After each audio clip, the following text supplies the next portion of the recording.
Ratchet and Clank Rift Apart came out exclusively on the PS5 on the 11th of June 2021. Now, this video is going to be an in-depth look at Rift Apart, so there will be spoilers. If you want a non-spoiler review, the game's a 9 out of 10, and I highly recommend it, depending on how much you're willing to pay for a 10 to 15 hour experience. Now let's take a deep look into Ratchet and Clank Rift Apart.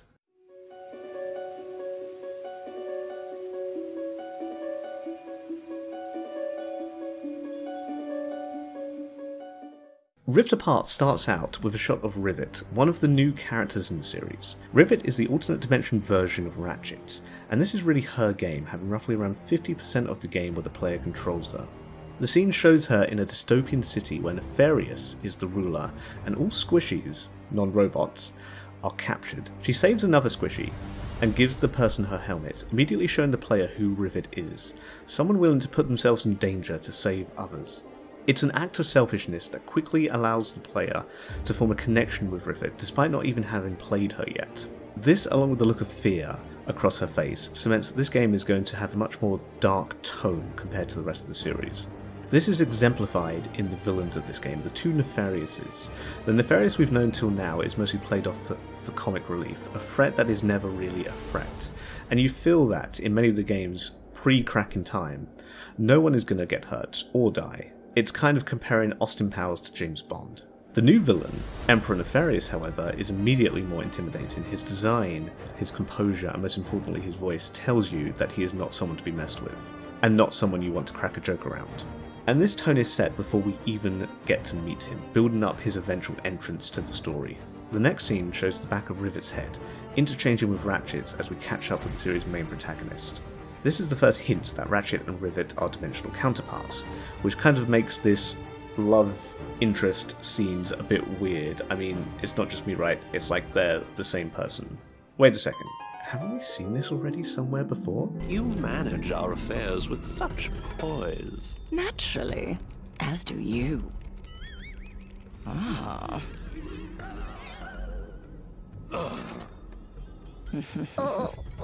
Anyway, now a slight tangent here. If the different dimensions are essentially the same, just with slight differences, then I find it strange that the Lombaxes would be gone from all of them. The Lombaxes fled Ratchet's dimension to escape Tachyon, which only happened because Asimov gave him the Lombax technology. I think there should be a fair few dimensions where these series of events didn't happen. But perhaps this is alluding to something greater, where Tachyon was not the reason they fled, and instead there is some interdimensional being hunting them all down. Or I could just be overthinking things. Anyway, back to the game. Ratchet and Clank are in a back room, waiting for the parade to begin, where Ratchet makes some commentary on how they haven't done anything in years, but are getting the celebration. This is the developers partly referring to the fact that there hasn't been a Ratchet and Clank game since Ratchet and Clank Nexus, which came out in 2013. We start with the first level where Ratchet and Clank are being celebrated for all the times they have saved the galaxy. This level is great, as it's a sort of refresher for new players and introduces all the core gameplay mechanics. Side note, I don't like Quirk's new voice. Yes, folks, we have a momentous day in store for you, starting with me. Now this game was clearly written to be someone's first Ratchet and Clank game. Many of the main stables of the series, like Talwyn and Quirk, are barely in this game or not even in it at all. Not to mention that the majority of this game takes place in another dimension, so all the characters we meet are new. The only thing brought up from previous games is Ratchet's search for his people, as this would have been weird not to bring up. But never does the game tell you anything more, like why his people are missing, and it works perfectly for new players, making this their first Ratchet and Clank game. The parade is attacked and Nefarious steals the Dimensionator, a weapon from the previous games that has been fixed by Clank to allow Ratchet to find his people. When Clank first reveals the Dimensionator, Ratchet is apprehensive about finding his family, but we'll come to more on this later. The cityscape and sheer number of vehicles and things moving in the background is on another level in this game. Not just compared to previous Ratchet and Clank games, but any game. It really gives a feeling of scale for just how huge this city is and just how small of an area you occupy within it. Ratchet chases Nefarious, and after a small chase sequence we are introduced to the weapon vendor, Mrs. Zircon. A small touch, but I like how accessing the vendor does not take the player out of the game, allowing us to see Ratchet and everything going on in the background. As per usual with almost every Ratchet and Clank game, Ratchet starts with the blaster, a rapid fire weapon, and gains access to the shotgun and a bomb glove, the two here being called the Enforcer and the Shatter Bomb. One thing I do like is how the game gives you a choice of what to buy. More often than not in Ratchet games you never really fall behind in weapons to buy, but this game usually makes sure there are at least 2 weapons available to give you a choice on which one to take first. After fighting a few goons, Ratchet attempts to stop Nefarious and destabilizes the Dimensionator, causing rifts to open up everywhere. What did you do?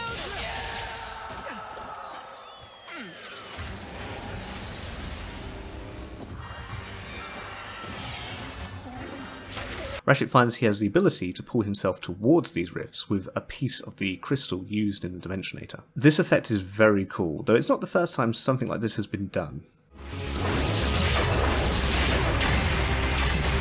I have to give some extra credit to the devs with just how many things are going on screen. You really get a sense of urgency and just how crazy things are getting due to the rifts. Running through the building, we also get to see the SSD of the PlayStation in work. Rift Apart uses Rift to instantly change environments, something which can only be done with the help of the PlayStation 5 SSD. We get to see walls and scenery instantly change in the blink of an eye as the player runs through the building. Ratchet catches up with Nefarious and defeats him, however Nefarious uses the Dimensionator to open a rift into the dimension where he always wins. We then get an amazing sequence where Ratchet is hurtled through multiple game levels, where the levels load instantly until Ratchet and Nefarious are finally shot out into Nefarious City. The Dimensionator explodes, separating Ratchet from Clank and stripping Clank of his arm and the use of his legs. Rivet drops down and takes Clank with her. As the Nefarious of this dimension is away conquering, Dr. Nefarious takes over. We resume control as Ratchet, traversing Nefarious City, and immediately it feels more like a lived-in place than any other level in any other Ratchet and Clank game. The scope by the background scenery makes you feel like you are in a tiny part of the city, and there are many robots either moving around or idling, making the city feel lived in. Ratchet spots Rivet with Clank, but needs to find a ship to chase them off planet. What we will find throughout the game is that every level feels different. Nefarious City has a hub section where there are no enemies and offers the player 2 directions that they can go in, both including combat and platforming, one being the way the player needs to go, the optional path leading to an infobot, which when all are collected will allow the player to purchase the new Rhino weapon. Ratchet chases after Phantom, a Resistance member who is Skid from Ratchet's dimension. The person who was chill and perhaps clumsy in our dimension is a certified badass in this one. It's him, Skid McMarks. That man from the infobot. In the flesh, little dude. You guys get a load of that epic space battle I was in? We saw ya, screaming for help. We'll see changes like this with most, but not all of the dimensional counterparts, Nefarious being perhaps the biggest change of them all. One of the cool things that most of the Ratchet and Clank games do is start the player with all the power-ups they have acquired in the last games. And this game is no different, allowing Ratchet to start with grind boots, magnet boots, hook shots, and hover boots. Catching up with Phantom, Ratchet learns the Phantom Dash, a new ability unique to this game. The Phantom Dash allows Ratchet to move in any direction, gaining invincibility frames while he moves. This ability is great for traversal, the player being allowed to use it again every time Ratchet interacts with either a hook shot or wall running. And it can be used in battle to great effect, which shows Insomniac's keenness to make combat more tense and engaging. Most previous entries of Ratchet and Clank would likely see the player stay as far away from enemies as possible. The dash allows players to get closer, making short-range weapons more effective, while giving them a way to evade attacks that would have hit them on any other game. I'm actually a little shocked we didn't get a melee weapon in this game, like the blades or the flail from previous entries, as combined with the ability to dodge, this would have made combat very exciting. The dodge, and perhaps the power of the PS5, also allows for more enemies on screen at any given time. Now honestly, now that I've used the dodge, I can't imagine playing another Ratchet game without it. The only negative I can say is that enemy melee attacks seem to have a rubber band effect onto Ratchet. Even when running past enemies as fast as you can, Ratchet can be hit from a larger distance than enemies should be able to hit him with. This is a change from previous games, and one I believe made due to the dodge ability. The negative is that trying to dodge these moves with a jump usually means Ratchet getting hit, limiting player mobility to dodges in close quarter instances. Approaching Nefarious Tower, Ratchet faces his first mini-boss. This mini-boss is used quite a lot throughout the game, though I don't mind this as a player. It's fun to fight, its attacks are well indicated, allowing the player to get better and better with every fight, and feel it. And as weapons gain experience based off damage and not kills, I'm delighted to see this mini-boss because it means some lovely, lovely experience for my weapons. Before fighting the mini-boss, we gain the ability to use Raritanium to power up Ratchet's weapons. Raritanium is a collectible scattered around levels and obtained from killing stronger mini-boss-like enemies. I think the ability to use it to make meaningful upgrades to your weapons makes searching levels all the more rewarding. And the upgrades to the weapons are not nothing. Every time a weapon levels up, you can purchase more upgrades for it, and though the game does not specify by how much the range is increased, for example, there is a noticeable difference between an unupgraded weapon and a fully upgraded weapon. The rocket launcher, for example, has barely any radius on its explosion, but when fully upgraded, a single shot will hit most enemies in the arena. After the mini-boss fight, the player is introduced to the first minigame involving a small bot named Glitch, who must go into the computer terminal and destroy viruses with extreme prejudice. The minigame is decently fun, but not hard, but it's interesting to note that as with the other minigame in this game, these can be skipped. Glitch cannot speak to Ratchet, however when controlling her we see her nervous but optimistic personality making her an endearing character and giving the player extra incentive to play through the rest of this minigame to see what happens to her. Ratchet. Huh. Seems like a nice guy. I probably just have to delete some files and then he'll be all set. Ratchet manages to steal a ship and leaves the planet. We then switch to controlling Rivet, who is returning to planet Sargasso where she lives. Clank attempts to explain to her who he is and what is happening, but due to the Emperor Nefarious' reign, Rivet is understandably cautious when it comes to robots. When Rivet reaches the shop, she finds that she has new weapons. As Ms. Zircon believes Ratchet to be part of the Resistance, I'm assuming she's essentially given them a joint account, though this doesn't really explain why we can't see weapons from other Resistance members. I also feel like this is a missed opportunity. Ratchet and Rivet play exactly the same, their only difference being the way they look. It could have been interesting for them both to have their own set of weapons so that neither of them feels the same to play. It is now the player who's introduced Rift, the ability to move to a separate pocket dimension and complete a platforming puzzle to obtain a piece of armour. Insomniac dares to explain that these pocket dimensions exist in the level but so far away that players cannot see them. The rift essentially teleports the player there instantaneously. It's still an impressive feat, and moving in and out of these rifts never feels old. During this first rift, the player also needs to ride a Speetle to move over the acidic swamp water. This is a new type of gameplay in Ratchet and Clank series, and it's pretty fun when it comes up. If anything, I actually think it's underused in this game and could have been used for more fast-paced sections, including puzzles. We are then introduced to a second type of minigame, the Clank puzzles. In this dimensional anomaly, Clank meets Gary, an interdimensional prophet, which is cool and a little disappointing at the same time. Gary is the son of the plumber, and lets us know that the plumber is on holiday, so we basically won't get to see him in this game. The minigame is kind of like Lemmings. Clank must manipulate pads on the ground to navigate the other Clanks through the level to the end. Again, these puzzles can be skipped. Rivet saves some of the planet's residents and heads home. It's here she looks at Clank's memories and finds that everything he has been telling her has been the truth. She is then attacked and we are introduced to our second major boss of the game. The boss has two phases, one where the player must ride a Spittle to get on its back and knock it out of the sky, and a second phase where Rivet must shoot it full of lead. This is repeated twice, and as with the mini-boss, its attacks are indicated and easy to dodge after you figure out how to. Rivet and Clank head to Zerky's next, the arena level of the game, to fix up Clank's communicator. Clank feels responsible for the chaos happening, and Rivet, who has always been alone and never really trusted robots, awkwardly tries to cheer him up. Some might argue that Rivet becomes too trusting of Clank too easily, as he is still a robot, something which he has feared and even lost an arm to. But I think within the length of the game writers did a good job of making the change in Rivet happen quickly, but not overtly enough to make it seem off. Then we see this. If you read the sheep's bio, it might just tell you who that sheep is. And then we're introduced to Pierre, the alternate dimension counterpart of Rusty Pete. Try it again, this time from the throat! Arrgh! Honestly, how did you ever become the captain of anything? Once more, and this time add an inappropriate slur. Arrgh, you saucy wench! In this dimension, Rusty Pete is one of the pirate leaders under the command of Captain Quantum, one of the only outlaws that still hasn't been caught by Emperor Nefarious. Pierre is not as inept as his dimensional counterpart, but he's pretty much the same character, just with a French accent. The fight with his group serves to show the player what an arena match is. Clank mentions after the fight that Rivet can participate in the other bronze matches to earn rewards. The player will return to this location twice more during the game. The silver and gold matches stages opening up at these times. There is an arena in every Ratchet and Clank, starting with Ratchet and Clank 2, and to be honest, this has to be one of the laziest implementations of it.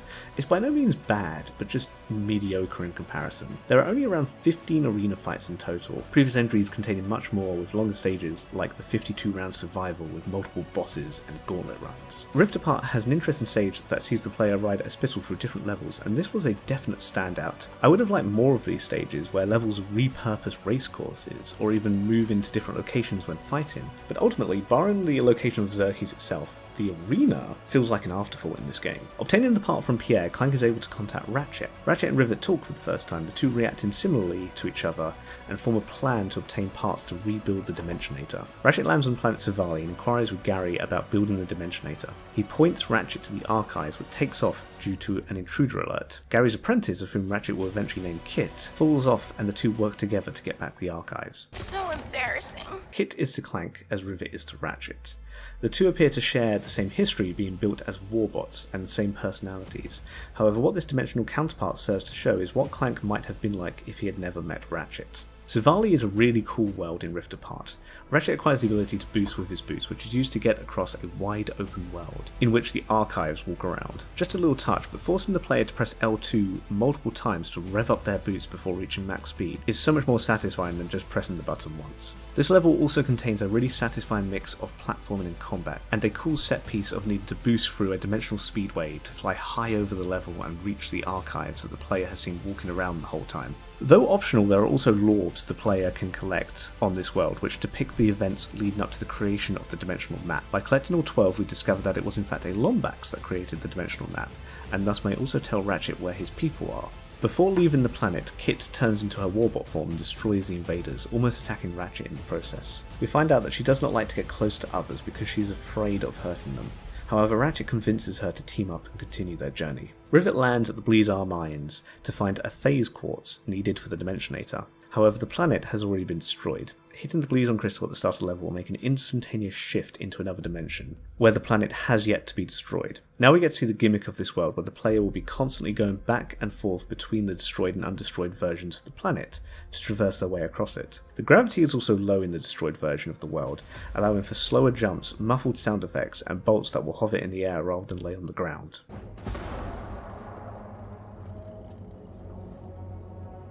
One really cool detail are the destroyed magnet platforms, pieces of which fall off from Rivet stepping over them. The mining station Rivet reaches is another example of just how improved Rift Apart is at making places feel livable, with different miners all working in different locations and doing different things, with different animations. It's an effect like that of the magnet platforms that Insomniac didn't need to do, but makes the world feel all the more real for it. Another cool detail, not just for this level but for the entire game, is how enemies don't feel like they're just waiting for you in a level. Insomniac takes a lot of care in this game in how enemies enter the level. In this level, Dr. Nefarious has put out a reward for Rivet, and so goons for less turn up on ships looking for you. They even start fights with the wildlife of the planet, resulting in freeway battles from time to time. Rivet obtains the phase quartz, however she prioritises saving Clank. It's a bit underplayed, but I feel this is a big step for Rivet's character. I doubt even days before she would have risked her life for a robot. Rivet then travels to Torren 4 to find the Fixer, someone who can apparently fix anything. This world is a rollercoaster containing tons of platforming and perhaps the best grind rail sequence in all Ratchet and Clank games. The Fixer turns out to be a giant robot that has become depressed from seeing too many things broken, losing hope that things can even be fixed. The Fixer's plight is almost like a microcosm of the game, where the galaxy seems unfixable and the Emperor Nefarious's reign seems unchangeable. But Clank gives the Fixer hope, bringing him out of his depression, implying for the greater situation that though it may seem dire, they just need to believe that it can change. The Fixer, thankful to Clank, fixes the phase quartz. Rivet also mentions that she's thankful for Clank saving her. Ratchet lands on Cordelian, the Kadara Station containing the forge he needs to build the Dimensionator. He talks to Kit about his apprehension in finding his family, wondering if they might not be what he expected or if he might not be what they expected. Kadara Station is one of my favourite levels in the game, and again switches up things to give the game more of a horror element. During this level, the player must once again hit Blizon crystals to switch between a functioning station controlled by Nefarious and an abandoned station that has been frozen over and is hunted by a creature affectionately named Juice. This level has almost everything from building tension to action and platforming. There is also a discovery element in finding out exactly how the station became abandoned and also how Nefarious powers the forge. There is a small theme of this game of organic life versus machines, and it's interesting that the one thing Ratchet's weapons cannot damage is an organic life form, and that rather than a machine powering the forge, it is also an organic life form that powers it. There are a few other references throughout the game, but the theme doesn't really lead anywhere. One other element that would have been nice to see in this level would have been swimming. The underwater boosters are missing in this game, Ratchet instead using the Magna Boots to navigate underwater environments. Also, again with the dimensional counterpart love thing. Ugh. Returning to Circes, Rivet finally meets Ratchet for the first time. However, Dr. Nefarious was waiting for them. He steals the Dimensionator and Rivet fights him. The boss fight is one of the best examples of swapping to different planets during a fight and incorporating swing shots and grind rails into the mix. After defeating Dr. Nefarious, Emperor Nefarious appears, his ominous theme playing in the background.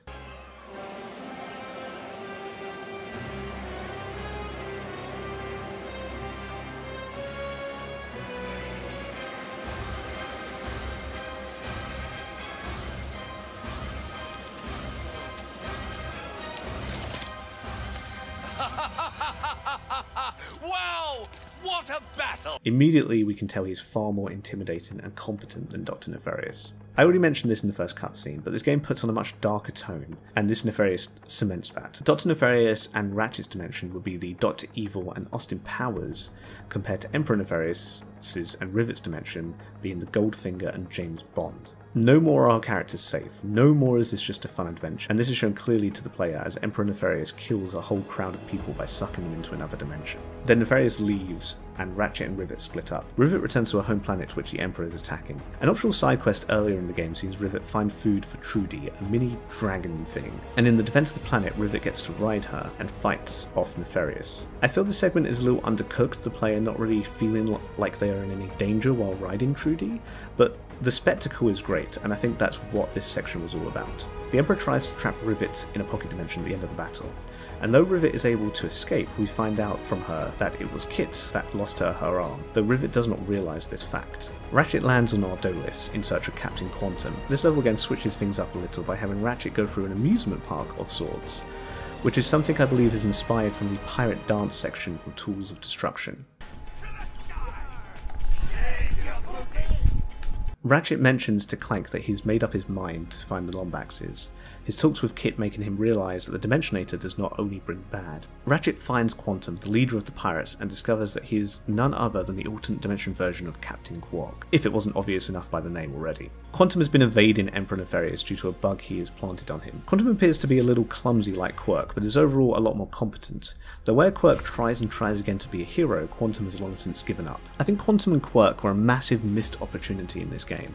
I really wish Quirk had been pulled into the dimension with Ratchet and we get to see more of him throughout the game. I also think, like how Emperor Nefarious is a much more competent version of Dr. Nefarious, Quantum should have also been a hero's hero, a man who is heroic to a fault, and the only reason he has not defeated the Emperor is because the Emperor Nefarious is just that good. It would have been great to see him lead the resistance through the game, and been all the more impactful when the Emperor defeats him due to acquiring the Dimensionator, not to mention how Quark would have played off of him. Ratchet convinces Quantum to try again to be a hero, and Quantum sacrifices himself to save Ratchet as the Emperor appears and tries to suck them all into a dimensional portal.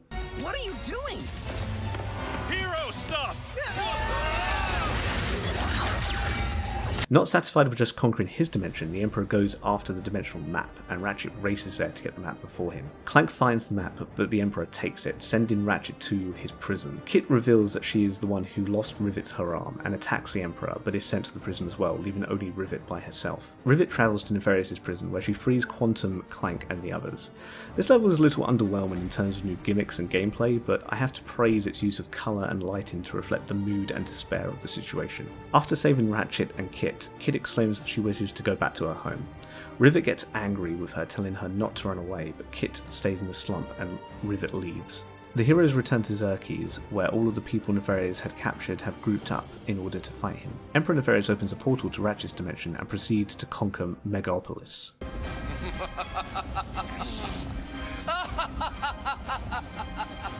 They all head through the portal to Megalopolis to fight Nefarious in one final battle.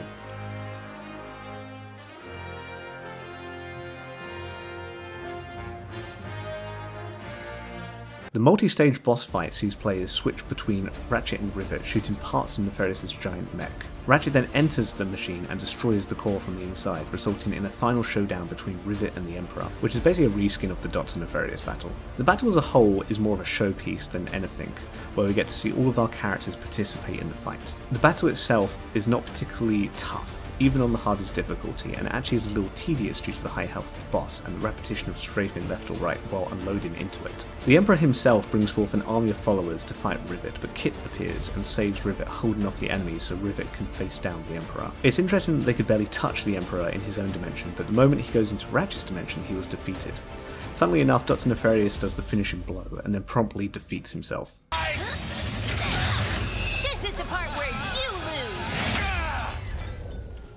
What do you know about winning?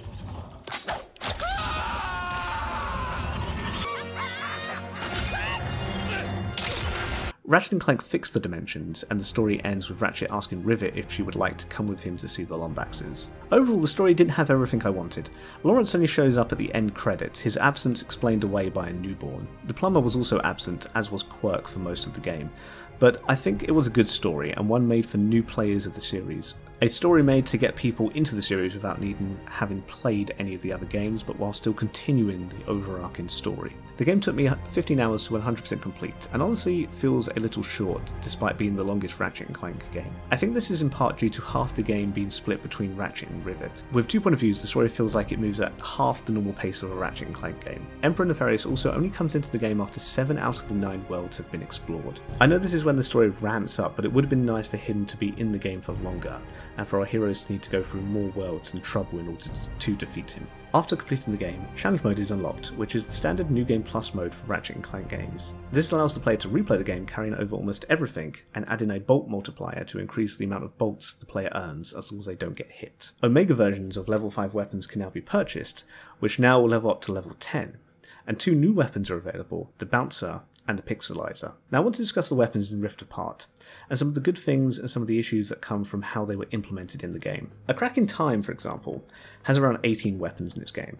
Rift Apart has around 20, including the 2 from New Game Plus, so it has roughly the same amount, if not 1 or 2 more than other Ratchet and Clank games. In Rift Apart, however, there are a lot of weapons of similar types.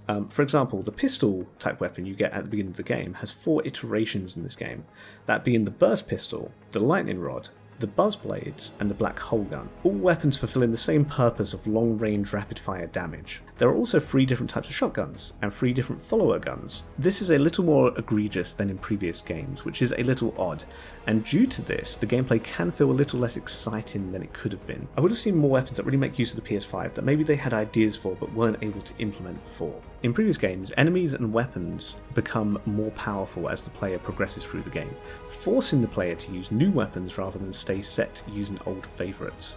In Rift Apart, weapons don't get damage boosts when they level up, instead opening up more upgrade slots. What this means is that all weapons are relevant throughout the entire game, the main powering up coming from upgrading them with Raritanium. With there being so many similar type weapons, if weapons did become irrelevant, I could understand once your first blaster becomes underpowered, you can move on to your next blaster type weapon. But with that not being the case in this game, I feel like there are a little too many weapons fulfilling the same purpose sometimes. A solution to this would have been to include more enemies like the pirates with shields, where certain weapons are more effective than others. For example, an enemy could have a plasma shield, and whereas most weapons would have little effect against it, certain weapons like the lightning rod could be good at taking down the shield.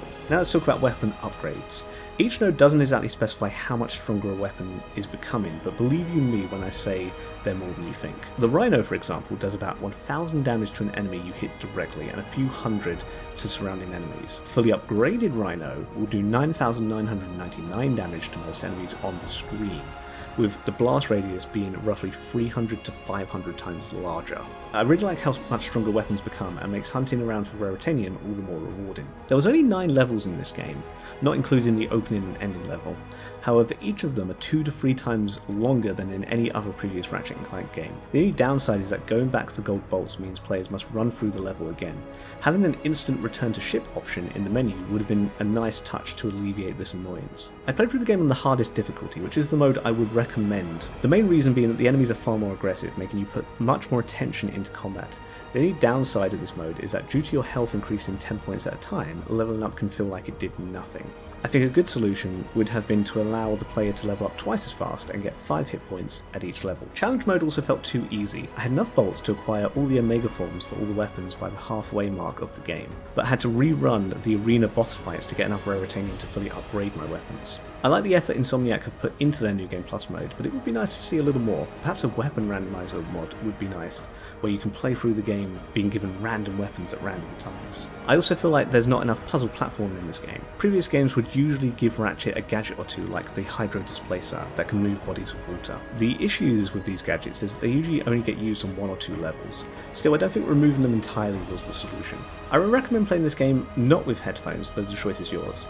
Headphones did provide me 3D audio and allowed me to hear sounds I would not have otherwise been able to pick up, but the sheer amount of sounds that come out the controller made me enjoy playing from the speakers more. Overall, this was an excellent and polished game that I would recommend to everyone that owns a PS5, though I can't quite recommend it for £70, which is the price currently in the UK.